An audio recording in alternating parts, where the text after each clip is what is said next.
The Wholeness Network.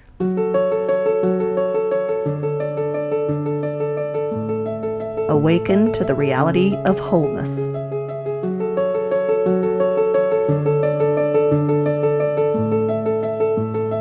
At the Wholeness Network live event, we sat down with a panel of men and women to discuss wholeness after abuse. We are so thrilled to be here, and this is a heavy subject.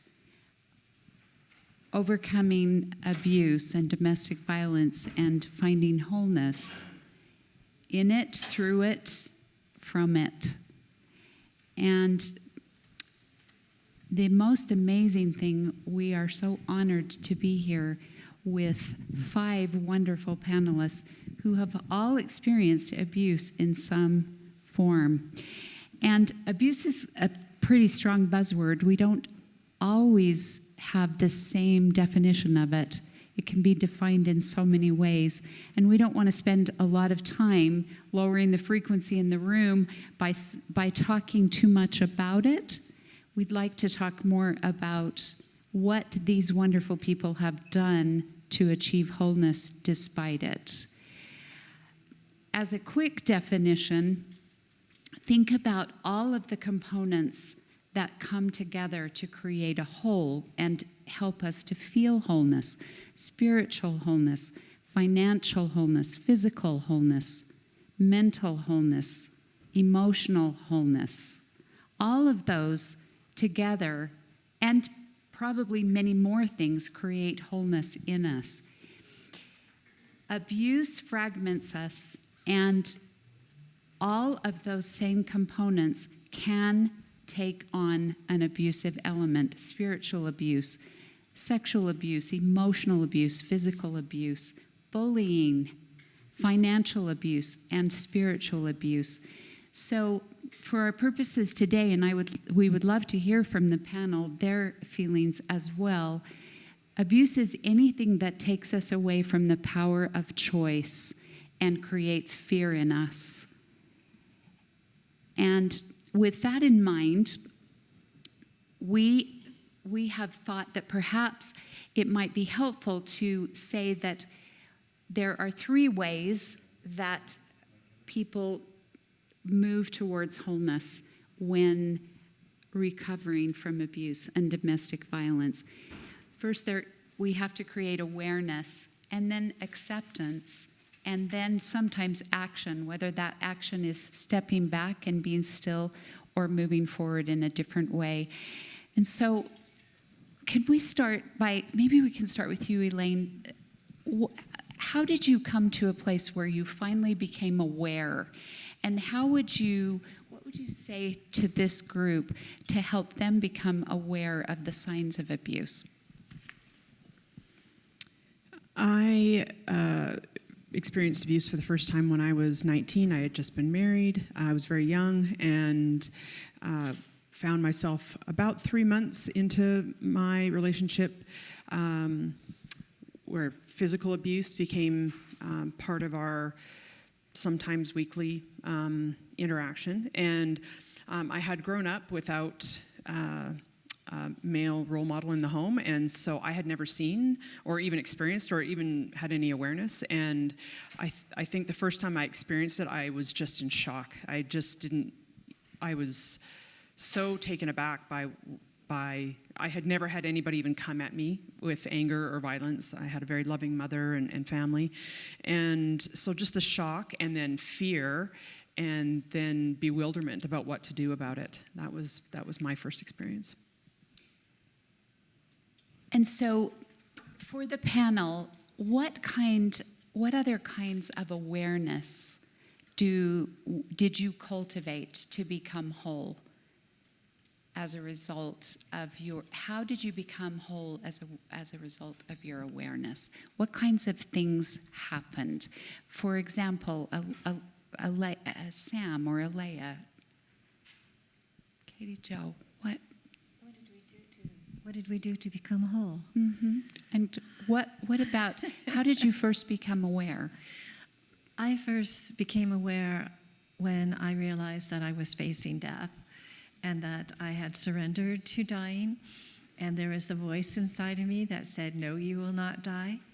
And in that moment, there was a shift because I knew the truth of that voice. And within 24 hours, I was in a bathtub with a prayer to Jesus, and that's quite something for an atheist to experience. And I did a prayer that blessed my body, mind, and soul, and there was a light that shot through me, as I said, and I was forever different. And the person that went into that bath was not the same person that left. And I knew that I had a soul, I knew I would be guided, and I knew there was a divine universe. There was no question, absolutely no question. And you just, in the listening, you take step by step by step. Now that was 30 years ago, so there's been a lot of steps. But the listening and the responding and being dedicated to the process has been my gift. So we've heard a lot about that today, about listening to that inner voice, Yes. or listening to that greater voice. Mm-hmm. Yeah, and Sam, this started for you when you were quite young as well. And obviously, it was what you knew. How did you begin to develop an awareness that not everyone lived this way, and what was happening to you might be different than what was happening to others? So for me, it was very pragmatic.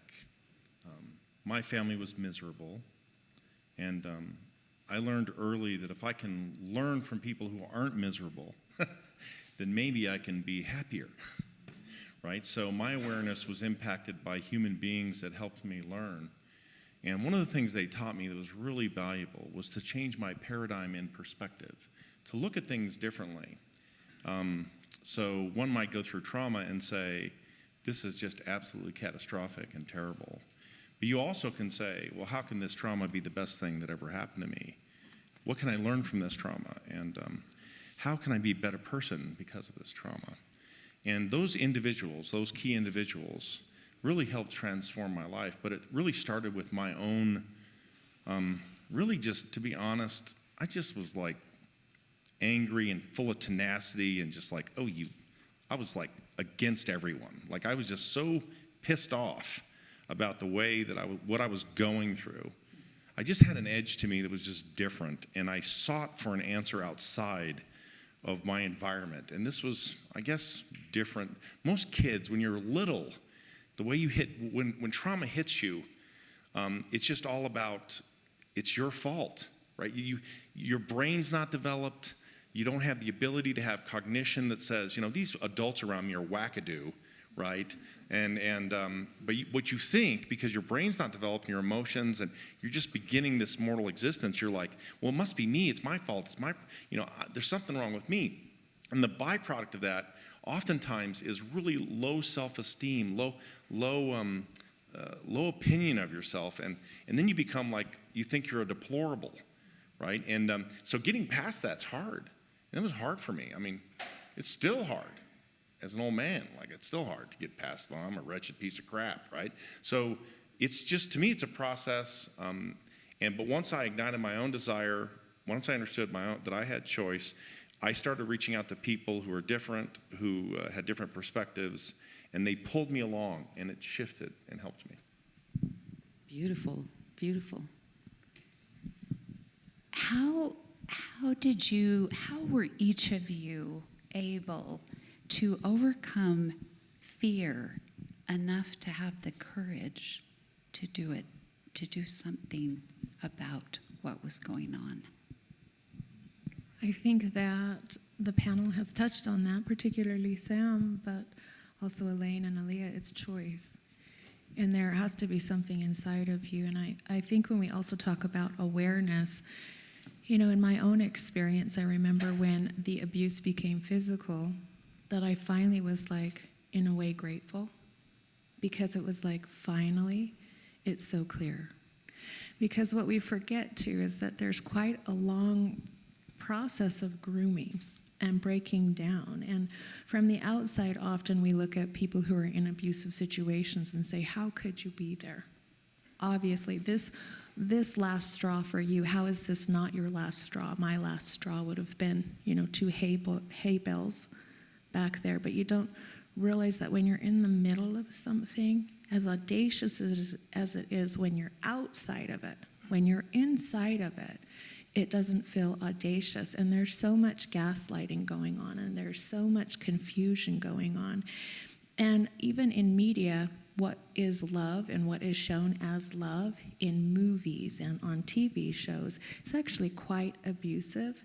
And so how do we teach? How do we learn? How do we become aware? Not everyone is going to have a bathtub story.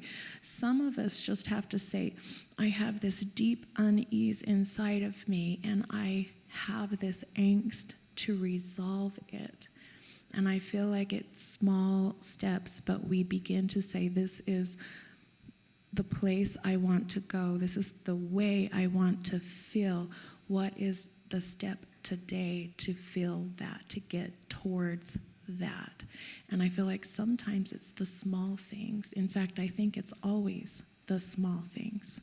And doing what you can right now, being in the moment, like so many of our speakers have said, finding your own joy, like Tiffany touched on. These are the small steps to where you begin to align to that place of wholeness. And maybe you get there, and maybe you never feel like you're there, but you're on the journey. Marla, would you like to tell us your own perspective of awareness to fear, and then into this, I'm going to do something different. I'm going to create something greater than what I have before. Yes. For me, it was when I filled out the protective order, and here was a man, excuse me, that I'd been married to for 15 years, and I couldn't remember the color of his eyes. It's one of the things they ask to describe the person, and I thought that was the moment for me. I realized years and years of abuse that we had hidden. And then at 3 o'clock in the morning, when for some reason my adult daughter came home, and she stopped the abuse, and I called the police so that I could protect her, because it wasn't about protecting me, because I've got to protect by shh. So then to protect her, I called the police, and he was arrested. And then I moved forward. And as a family law attorney, I have filled out many protective orders for clients, but the process of doing it for me was completely different. And that was my aha moment. And I realized I can make a choice. Here's the Y in the road. I can become poor Marla, the victim, or I can make this experience a different story, and I can grow from it.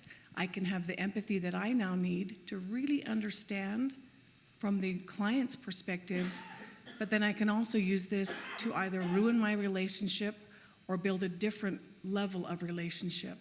And so it was that was my moment. But it wasn't that I was protecting, it was someone else had to be protected. I didn't think enough of myself to protect me. It was that other person. And that was for me my moment. And that often happens, where something that we won't do for ourselves, that we decide that we're going to do for loved ones in the home or outside of the home. And so that's very, very poignant.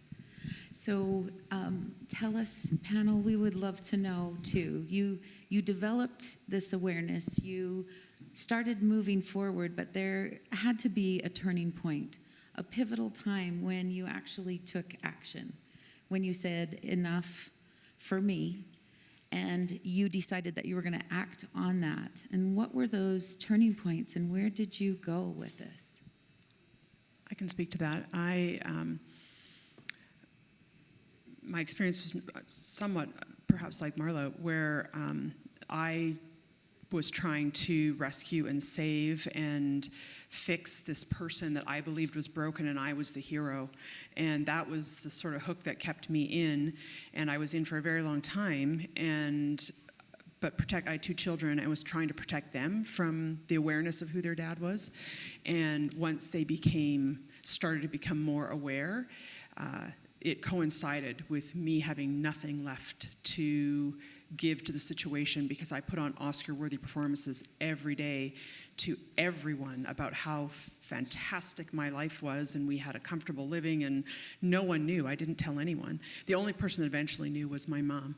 And I was just a shadow of myself. I had gained weight. I had I had gained over 100 pounds, and it coincided with the emptiness in me, and also my children starting to become aware, and I couldn't do it anymore.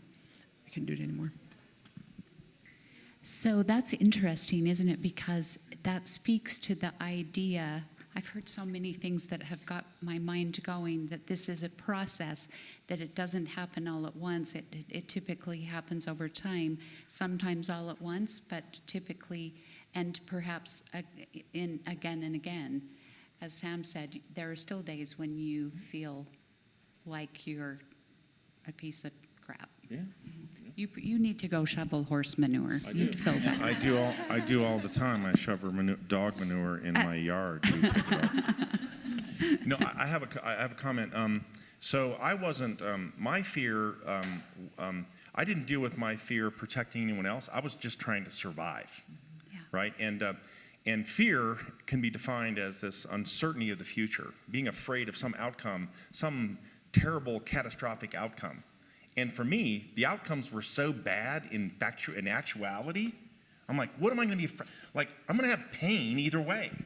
So for me, I just the way I dealt with the fear was, you know what? I'm going to control it, not you. Like, if I'm going to have pain, it's going to be like, I'm going to drive it to get me to a better place past this. So for some reason, I can't explain it, for me, it became energy to just thrive on, to feed upon, to achieve what I was meant to achieve. I don't know what's going on psychologically. I'm a businessman, not a psychiatrist or psychologist, but I know it worked for me, and it showed up, and I'm just not going to be like that. I'm going to be like this. And for me, it was bold vision. It was changing my behavior to go after that bold vision, learning from others, doing whatever I can, growing line upon line, and just doing what I can and dealing with the challenges as they came up. So oftentimes what happens with trauma and abuse, just as you spoke about, Elaine, it affects our physical body. Even when we're not physically abused, what the trauma is stored in the body. I'm just curious how you have recognized that and dealt with it. Yes, please. That would be something that I work with, because my husband's an osteopath and I'm a body worker as well. And I've learned to be able to touch the body and understand how it holds energy, even to the point of, like, you put your hand on a scar and you feel into it, you can feel the most tear where the knife entered, right? So the body is super, super sensitive. And it's very, very conscious. So that anything that we feel, any trauma that we feel, any anger, pain, resistance to life, it holds it. And then it experiences that within itself. Like, this will seem a little bit wild, but when you were an ovum in your mother's ovary, you already had a social behavior. If you felt safe, you were friendly with all the other little cells, and if you weren't, you were isolated. If your mother was connected to her body, you were able to nestle up against the ovary wall and feel the love of the body. If not, you may have been a little bit frozen and scared. So that when you take the journey down the fallopian tube, it seems like really scary. And that's our entrance into life. So the body is so amazing. The body reads everything, and it suffers every thought we have or enjoys every thought we have. So it's kind of like we are the masters of our bodies. And once you understand that a touch, if I touch you with love, your body is having an experience other than you. And that from my heart and from the consciousness of my body, I am having an experience. And your body is having an experience. And there's union and there's love. So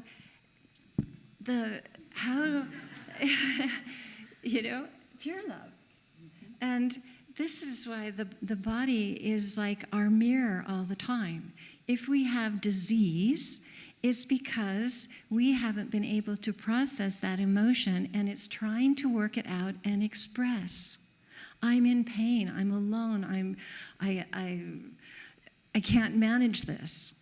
And then we experience disease. So as we heal, our consciousness we heal our bodies, and our bodies are free. And they're kind of like, we can actually look at it, yeah, and not be afraid to see the pain or the suffering that we're holding in our bodies.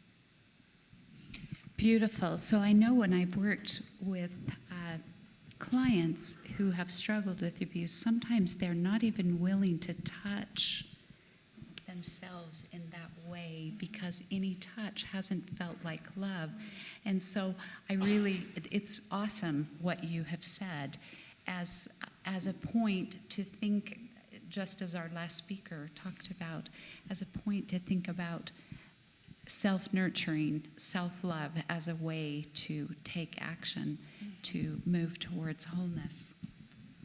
I think you have brought up a really good point, and I feel that even in this small circle and even in this room, how important it is to recognize that we do have this body that holds terror and trauma, and we also have a brain that is doing everything that it can to survive. And so your brains have reacted in certain ways, and sometimes you might have felt like, I'm a crazy person, right? Because all of a sudden you go into fight or flight. But what were your experiences? And then how were you able to move past that into something more extraordinary? I chose to stay with my husband.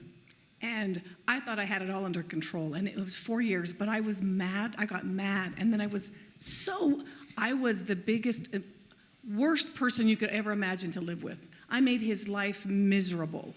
And it was to the point that I literally bought a plane ticket for him and I flew him up to his daughter's house. I had 4 trucks show up and I moved out because I couldn't stand how awful I was and I couldn't stand what I was doing to him and I had no control. And in the meantime, my thyroid was crazy. All of these physical things were happening because I wasn't listening to Marla.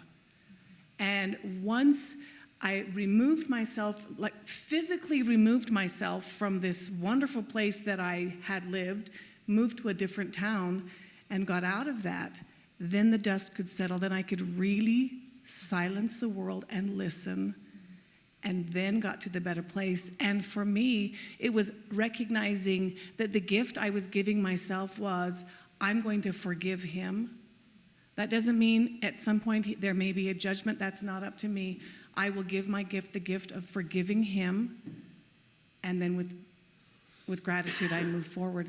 And with that I was able to then pack my stuff back up, move back to where I now reside, and I'm in a better place. But I needed to listen to me, and I couldn't. I was so angry I couldn't. So be silent and listen. I think that's a key point, though. So much of today, we're talking about getting into the heart and coming from here to here. In a situation of abuse, you've spent, as long as you have, sometimes years, surviving. And you're not listening here. You are, in order to survive, you must be calculating your environment always. You must have eyes on the back of your head. You must already be 3 steps ahead and be acting in a way that waylays what may or may not come. And so there's so much pressure and stress, and it's so heavy to be carrying that burden, to not really be able to live in that authenticity of who am I, this is what I think, this is what I feel, this is what I like to do, because everything begins to get so small and so perfect to walk on eggshells to make sure that this is okay, and at any time nothing explodes. And so I don't know that I, in this panel, I'm the one who has the answer, but I would ask our panel, because the journey out of that, when you're able to finally make that decision and say, this is enough, whether you stay or whether you go, whether you set that boundary and say, I am different, this is not me, whatever it is, it's this maze you must walk to relearn who am I, and in many ways we must define that and choose that, and then align our actions with that choice. So does anybody have thoughts on that? So when you have physical abuse, it's a very primal thing, regardless of who has it. And the way our bodies are built is to react in a primal manner. And as a young person, I found this sport called football, which allowed me to be a very violent human being. And I loved it. I totally loved it. And it paid for my education. And by the time, as I started getting more competitive and more competitive, going against higher, better athletes, they were primal back at me. And then your body starts to blow up because of the violence, sheer violence, right?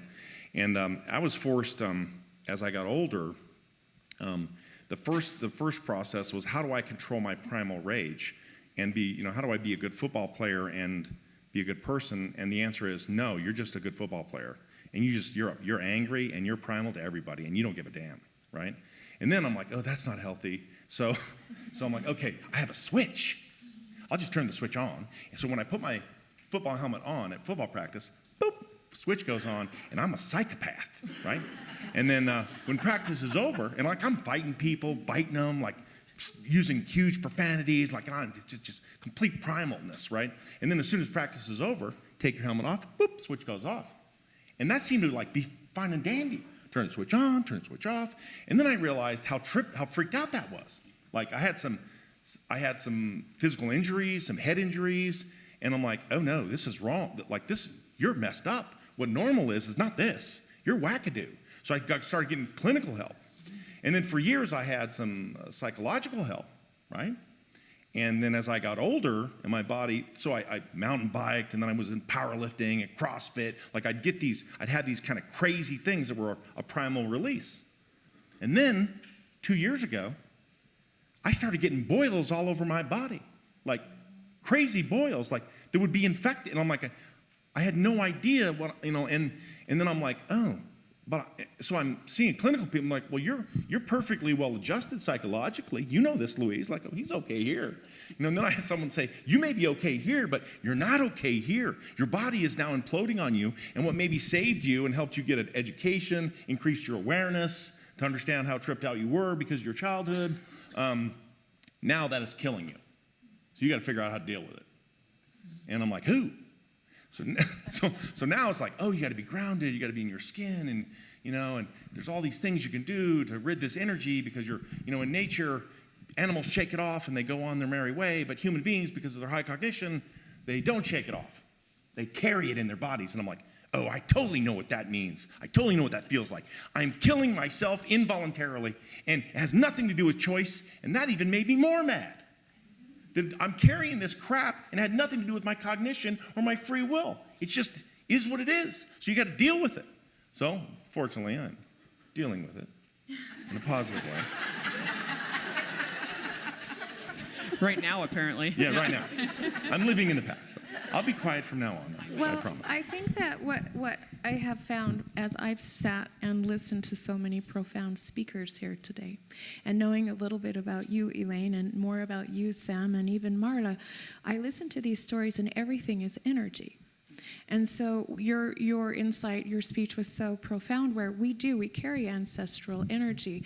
And many of us are replaying these stories that have existed in our ancestry, and we're carrying this energy, and we're replaying these scenarios. And I know, Elaine, and I don't want to share your story, but some of us take that energy and we have to transmute it, so not be rid of it, because abuse to me is unprocessed pain.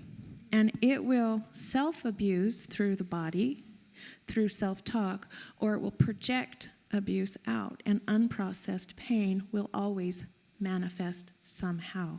And so whether it is marathons and running, whether it is me as an artist, whether it is you, who are one of my heroes, who at 40 years old goes back to law school to be the change, we take this energy and we process it and transmute it into something beautiful and heal our lineage. You expressing that energy, and the children you're serving with your programs, these are ways we take this and shift it, and it becomes a service. So I'm really grateful for what you've said, because it is very true that there are compensations available out there from the divine, from inside of us. And it's been my experience that people who struggle with abuse and trauma learn how to compensate, but they are also given compensatory gifts. And it would be wonderful to hear from all of you about that. You are all transformational people. You are all transition beings. There's no question that as you have healed, you have affected many, many lives. Can you speak to that? Can you speak to this idea of transitioning from victim to victor, finding a new story, finding a gift in the midst of the garbage? Please. I so agree with everything that has been said. And when you're in a situation that is causing you trauma or pain, all of your energy is given to surviving and coping and doing whatever you can to just be okay. And once I think you have to sort of hit a rock bottom, so to speak, in order to catapult yourself out of that. And once you're out of that situation, suddenly you have all of this energy that was expended on all of this horribleness previously, and all of this energy can be leveraged or catapult you into things that you weren't able to do because all of that energy was spent on surviving. And if you take that, you really have two choices. You can take the trauma, allow the trauma to just suck you down and stay at the bottom of the ocean and just fade away, or you can take that trauma and use it to do something more than you would have done had you not gone through the trauma. You can use it to push yourself into something because you know you're capable of doing hard things. You had to go through something hard. You know you're capable of dealing with hard things and surviving. And so if you take that and then put it towards something to enhance your life or enhance other people's lives, the opportunities are endless and boundless, and you can do things. What it does, when you've survived trauma of any kind, you become acutely aware of how much you're capable of. And then once you come out of that, it's perhaps maybe likened to a near-death experience, even if you didn't have one. In my case, I didn't have one, but I likened it to that because it shows you what you're capable of. When you've gone through something hard and you've survived it, then you think you can do anything. And that's what happened to me. I came out of that, and I felt I could do anything. And I went and tried to do it all. And still I'm trying to do it all. I'm still out there trying to set the world on fire and make a difference and change people's lives. And I mean, I ran for a beauty pageant. I did all kinds of crazy stuff when I first came out of it because I thought, well, that might not be crazy to some people. That was crazy for me. And I didn't win, but it was fixed. I'm sure it was fixed. So you just think you're capable of anything. And I did. I mean, I won't take up another minute, but I've loved baseball all my life. I'm a huge Major League Baseball fan, and I've never played in my life. I started my own team and became the captain. And I mean, my love for baseball does not correlate at all with my ability. And I'm terrible, and I'm still terrible, but I started play, well into my 40s. It's just you do stuff that you wouldn't do otherwise. I mean, look, there's a multitude of examples, so. Excellent. Another one would be great. I changed my story, I was telling myself. I changed my story from being a victim to, I've always been a hard head, and it takes big, tough lessons for me to learn. And I've had a hard time learning patience and forgiveness my entire life. So it took someone who loved me enough to put me in such a position that was so awful and so hard for me to finally come through and have learned patience and forgiveness.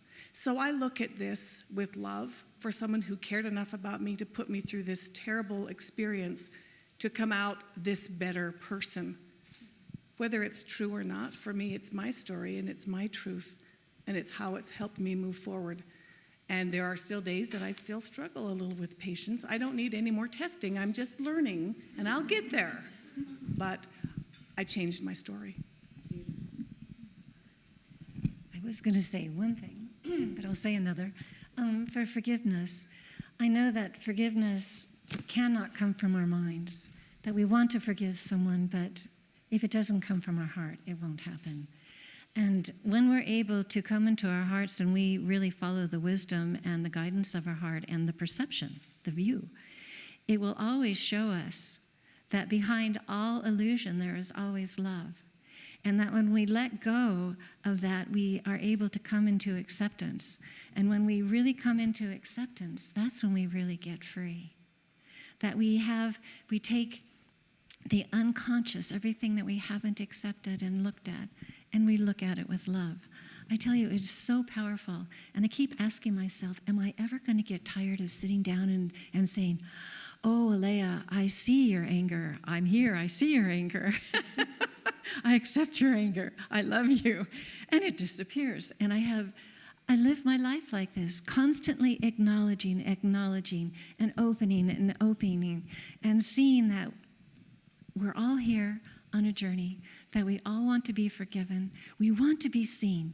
We don't want to be seen for the illusion. We want to be seen for the purity that we are. So the forgiveness from the heart, when we're in our heart, I'll tell you, it's the only way that I can see to find our way home.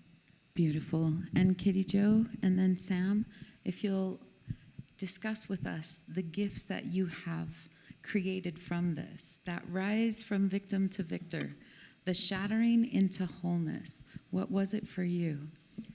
You know, I feel like probably the greatest gift is compassion with so many, because for so long it wasn't really something I was part of, and I thought that I had compassion for women who had gone through this or others who had gone through this, and then experiencing it for myself, it opened this chasm of compassion within me. And my story isn't what happened with me is I never intended to speak about it or really even share about it. In fact, I just wanted to button my mouth and go on with my life.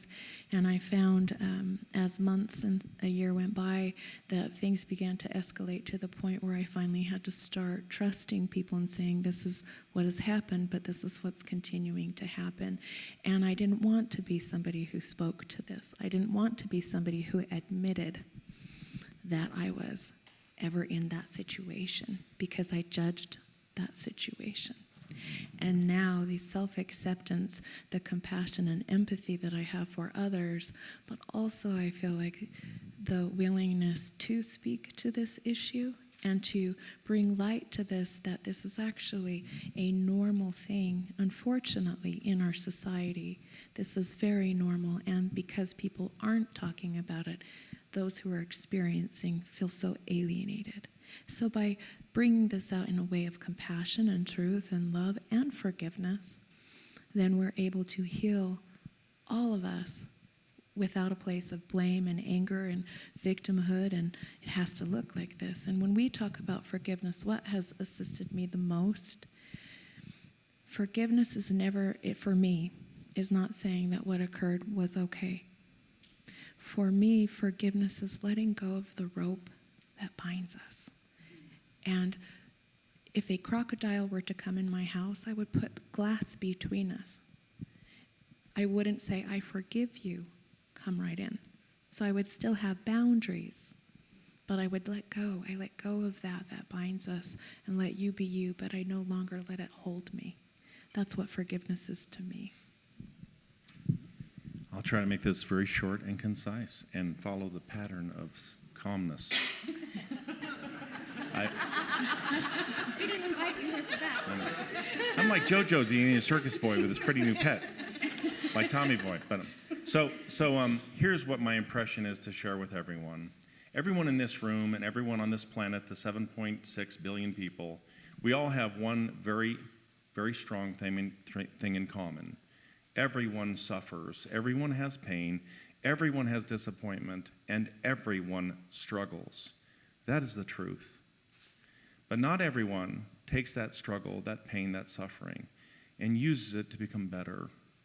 Oftentimes they find themselves bitter, cankered, full of anger and angst, and throughout generations, they destroy people going forward and backwards through their behavior.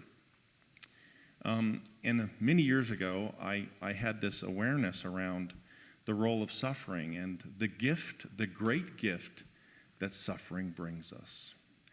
And that gift is empathy. I know what it's like to be set on fire, to be brutally beaten, to be sexually abused, to be emotionally abused, to be physically abused, to be spiritually abused. I know what it's like to be homeless and abandoned. I know that. And I am grateful for that. And the understanding and learning and empathy it gives me. So 10 years ago, I started a nonprofit that helps at-risk kids, kids in foster care, kids that are homeless. And we teach them how to become self-actualized, how to turn that pain, that suffering, that angst into betterness. And there's a lot to it, but I will tell you this, that we teach them to, first of all, understand what happened. Forgiveness and love, this is all part of it. But understand it, learn from it, and use that gift they have, that understanding, to help others in their suffering. That's the key. When you, in your suffering, in your empathy, in your understand the byproducts and gifts that it has given you, and you reach out to help another soul, that changes everything. It changes everything. The first person it changes is you. It heals you. And it helps them. And if we did more of that, this world would be a better place. One empathetic conversation at a time.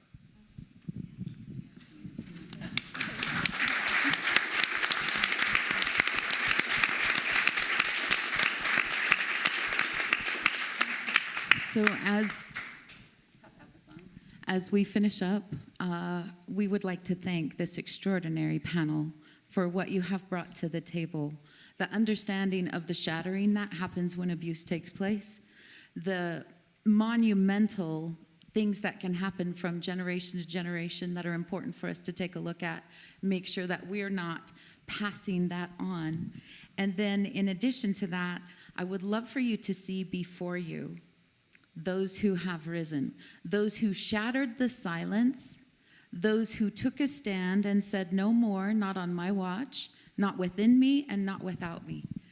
Those who also created forgiveness and wholeness. And here's the thing, every single one of them rose. Every single one of them found in that deepest darkness the seeds of their greatest glory. And so can you. Thank you.